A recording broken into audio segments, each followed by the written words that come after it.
I am so excited to be recording this video. I've been thinking about this topic for a while and thinking that it would be really good to record this video and share this information. So I'm really excited for this video.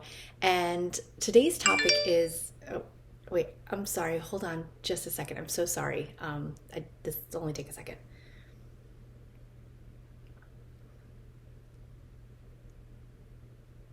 Okay, so where were we? Oh, that's right. In today's video, I'm going to talk about the importance of being fully present during conversations and why we need to end the multitasking myth and why it is so important for effective leadership and communication to give people your undivided attention. Think you know all of this already?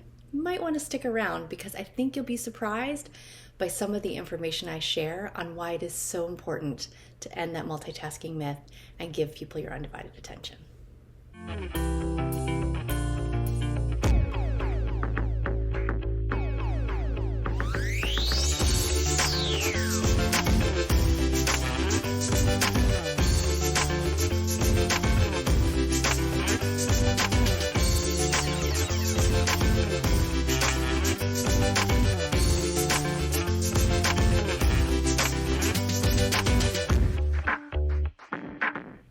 If you're looking to improve your ability to give and receive feedback, overall communication, and improve your leadership skills, then subscribe to my channel and be sure to hit that bell to be notified when I post new content. When I work with clients and in my coaching program, one of the key things I stress is the importance of giving people your undivided attention during a conversation. And while that may sound like common sense, all too often leaders fall into the multitasking trap and or they just get distracted by the many demands on their time. So in this video, we're going to talk about why focus really matters, both for communication, but also for productivity. And I'm going to give you the tools you need to be better at focusing on one thing at a time. We complain about teenagers having their faces buried in their phones all of the time. But if we're really honest with ourselves, adults can be just as bad, if not worse. So step number one in meeting with someone is putting the phone away. At a minimum, silence it and flip it over. But ideally what you want to do is silence it and then put it away, out of the line of sight. And that difference actually matters.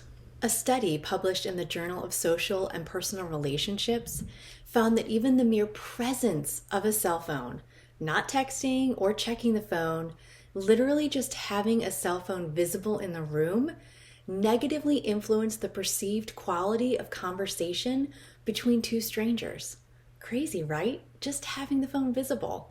So again, that's why I say, ideally, go ahead and silence it and put it away. Put it in your desk drawer, in your bag, wherever, but just put the phone out of sight if you can. That's the best way to do it. Okay, so now we've dealt with the cell phone. Step two is turning off desktop notifications.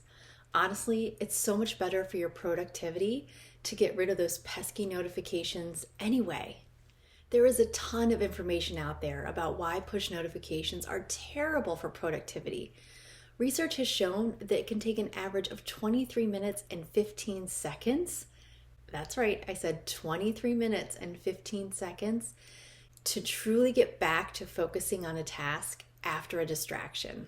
And other research has shown that workers are 5 times more productive when they are working in the flow as opposed to when they are having these constant distractions and having to get back on task after a distraction. So that's pretty significant. I turned off desktop notification years ago, and honestly, it was one of the best things I did for my productivity.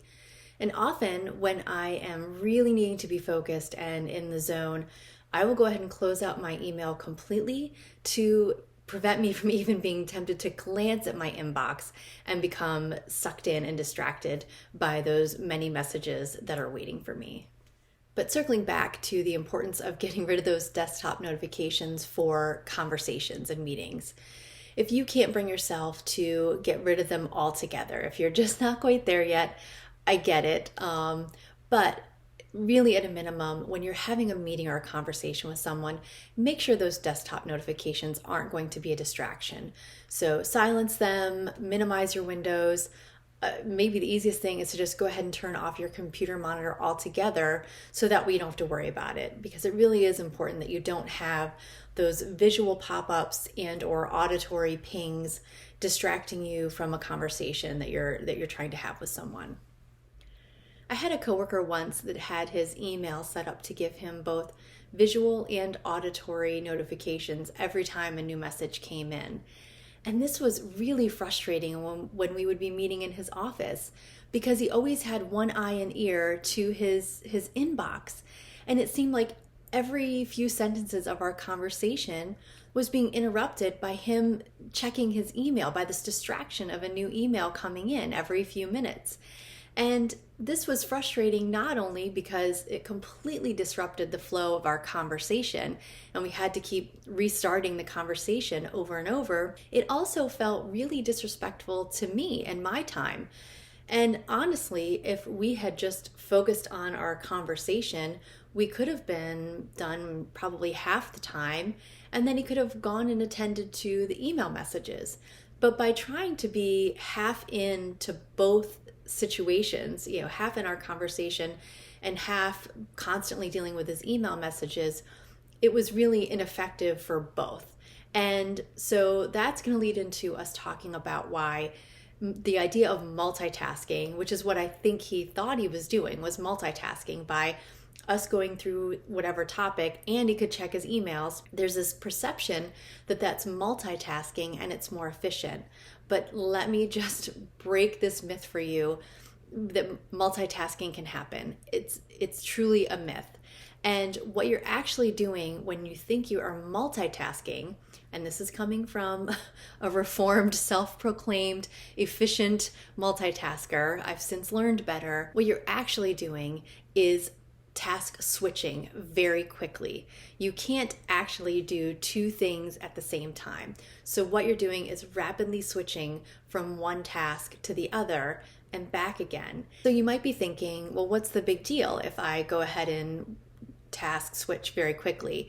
So maybe it's not truly multitasking. Maybe it's technically called something else, but I feel like I'm being really productive when I do it, and what's the big deal whether you call it multitasking or not? Isn't that just semantics? It may feel really efficient and effective, but there's a ton of research out there that talks about how detrimental multitasking really is. When you are doing this all the time, where you're constantly juggling multiple tasks and you're rapidly switching from one task to the other for extended periods of time, you're actually causing your brain unnecessary fatigue. In addition to general fatigue, research has shown that multitasking can increase your stress level, increase the likelihood that you'll make mistakes, decrease your capacity for creativity, decrease your memory capability, and even lower your IQ. Don't believe me? Give it a try for one day, heck, even for one afternoon. Decide you're going to focus on a single task at a time, and I mean really focus. Compare how you feel at the end of that day to how you feel at the end of a normal work day when you have traditionally multitasked. Do you feel less mental fog and fatigue? Do you feel less irritable? Did you get more accomplished? If you give this a try, let us know in the comments below. I'm curious to see if you felt a difference on the days that you focused rather than did your normal multitasking. The next tool in having more focused and effective communication is be honest with whomever is requesting your time. Either you have the time for the conversation or you don't. If it really isn't a good time, if you know you won't be able to be fully present for this conversation, just say so. Politely request that they give you 15, 30 minutes, whatever amount of time you need to get your current task accomplished so you can effectively give them your undivided attention. Obviously, if it's an urgent matter, that's different. In my experience though, 90% of the time, whenever someone is knocked on my door, whatever it is they need to talk about can wait a few more minutes. And I'm sure the person would appreciate having you in the right frame of mind, ready to give your full attention, rather than having you half in the conversation. And if people knocking on your door is a constant distraction, consider communicating a focused time with your team. Whether it's a set block of time that is sacred for you to work each day, and everyone knows not to bother you except for emergencies, or if you have a specific project demand and you really need to focus, put a sign or some other indicator that you are in the zone. As a director, I generally had an open door policy, meaning I physically kept my door open and my team was able to come in and talk through things freely. There were times though when I really needed to focus. If I had a project deadline or something else going on and really needed some uninterrupted time. So I would put up a sign on my door that was this picture, and it literally meant that I was focused.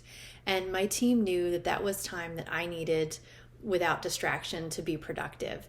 And I didn't overuse the sign, so they knew that during those times, just to let me focus. Certainly if there was something urgent, if there was a crisis, they knew they could come to me, but otherwise they let me have that focus time to just work uninterrupted. And it was a really good strategy to generally be available for my team, but when I really needed to focus, they knew that that was the time to just let me be. And if you work remotely, find some other way to communicate with your remote team that you really aren't going to be available during this chunk of time unless it truly is an emergency, whether that's emailing the team, setting up a specific auto reply on your email, or finding some other way to let people know that you're not ignoring them. You're just using this chunk of time to really focus and be productive. What are your biggest distractions when you're really trying to focus and be productive? Is it your email, texts, social, coworkers?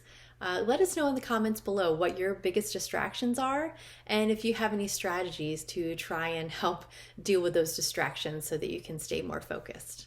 The last point I'll make when working on having focused communication is that after you've gone through the steps to eliminate distractions, make sure you're actually listening to the person that you're having the conversation with. And I mean, really listen.